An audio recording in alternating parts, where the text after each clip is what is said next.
हमें आपको बताते हुए बेहद खुशी हो रही है कि 73,151 शिक्षकों ने ऐच्छिक ट्रांसफर के आवेदन दिए।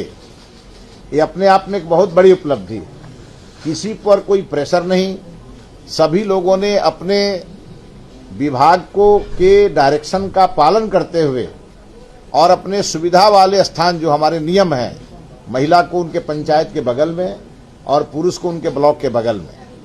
और एक बात स्पष्ट है कि सभी शिक्षक अपने जिलों में और हर शिक्षक का जिला कैडर इस बार तय हो जाएगा, वो वहीं से रिटायर करेंगे और यह ट्रांसफर हर 5 साल पे होगा।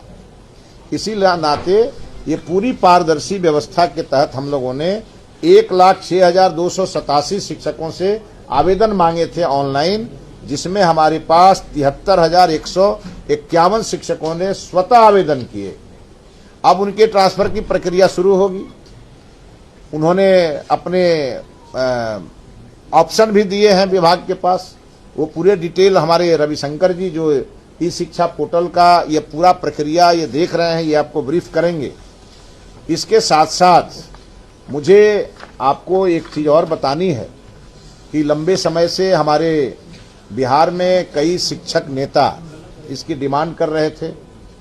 कई शिक्षकों के भी हमारे पास आवेदन आ रहे थे, उनके तरफ से भी ये डिमांड थी। और माननीय मुख्यमंत्री जी ने अभी हाल ही में उन्होंने मुंगेर से इसके बारे में इशारा भी किया था। और आज भी विधानसभा में जब हमारा ये एआई की कार्यशाला चल रही थी, तो वहाँ भी माननीय मुख्यमंत्री जी ने मुझे इसके लिए कहा कि इसे आप कर दें। तो आज मैं आप सबके सामने ये घोषणा करता हूं कि आज ही हमने अभी फाइल पे ऑर्डर कर दिया है और वो नोटिफिकेशन निकलने की प्रक्रिया में वो फाइल आगे बढ़ गई है। मतलब अभी से 1 घंटे के अंदर शनिवार को हाफ डे होगा। इसको लेकर के नोटिफिकेशन शिक्षा विभाग से आज जारी किए जा रहे हैं, जो लंबे समय से लोगों की डिमांड थी। और इसके अलावे हाफ डे को लेकर के हमने निर्णय ले लिया।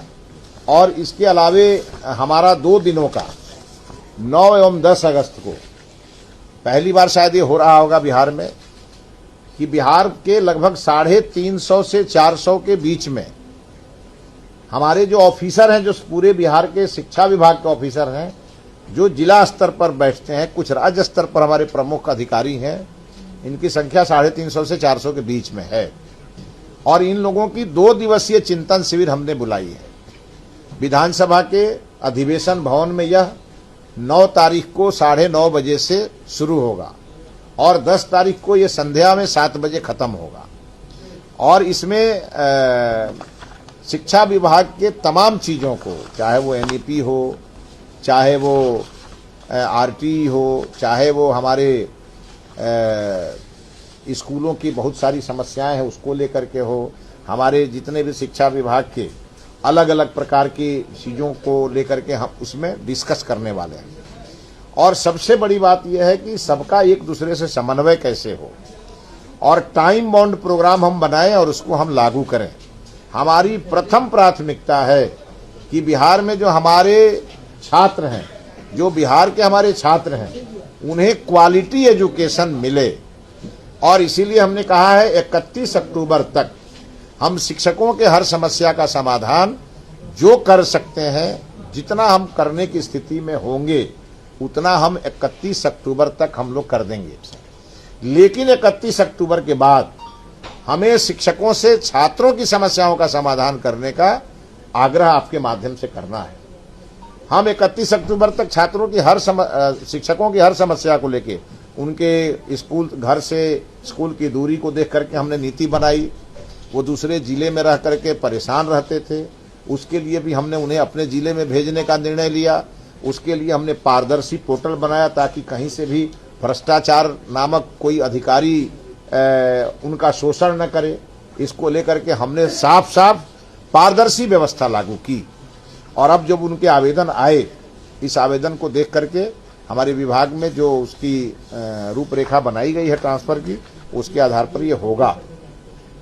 सामान्य ट्रांसफर की प्रक्रिया, जो अधिशेष शिक्षक नहीं है, उसके अलावे भी बहुत सारे शिक्षक हैं जो अपना ट्रांसफर चाहते हैं, उनके लिए हमारा पोर्टल 17 सितंबर को खुलेगा और यह 17 सितंबर से खुलेगा और उसमें वो शिक्षक आवेदन करेंगे जो सरप्लस की सूची में नहीं थे या जो नहीं कर पाए। इसमें भी जो नहीं कर पाए 73,000 के आसपास तो लोगों ने कर भी दिया, जो नहीं कर पाए वो भी आवेदन उसमें कर पाएंगे और उनके भी ट्रांसफर हम 31 अक्टूबर तक इसको पूरी तरह से करेंगे। इसके साथ साथ जो 2 दिवसीय हमारा कार्यशाला है वो बड़ा ही इम्पोर्टेंट है।